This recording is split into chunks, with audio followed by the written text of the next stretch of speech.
Hey guys, welcome to my channel. Take care, Sourav. I'm Sourav Dutta, and today in this video, I'm going to show you how to fix the automatic repair your PC did not start correctly error in Windows 11 and Windows 10. The exact same problem appears as soon as I click the restart button. If you want to fix the problem, please follow me. Please step the fix the loop. Try startup repair. From the error screen, select the advanced option, then select the troubleshoot, then select the advanced option, then select the startup repair option to automatically fix the boot issue. If that failed, try to another solution. I have tried every kind of repair, but nothing has fixed the problem.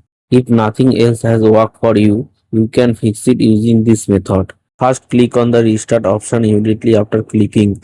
The computer will restart. After restarting, keep the pressing the Del key on the keyboard until you enter the BIOS settings. After entering the BIOS settings, use the arrow key to the navigate to the advanced option. After navigating to the advanced option, go to the SATA configuration and press the enter key. After pressing enter, you will see that the SATA controller is enabled. If it is not enabled, please enable it. Then the SATA mode selection option will be appear below with IDE currently selected. Click on SATA mode selection and select the ASCI mode. If ASCI mode is already selected, please select IDE mode. Then save the BIOS settings by pressing the F10 key. After saving the BIOS settings, the computer will boot up without any problem. If the same problem, install a new Windows. You can fix the problem in this way, then turn on the computer. I hope it will be resolved without any issue. I hope this video helped you. Please share it with your friends also. If you have any doubt related to this,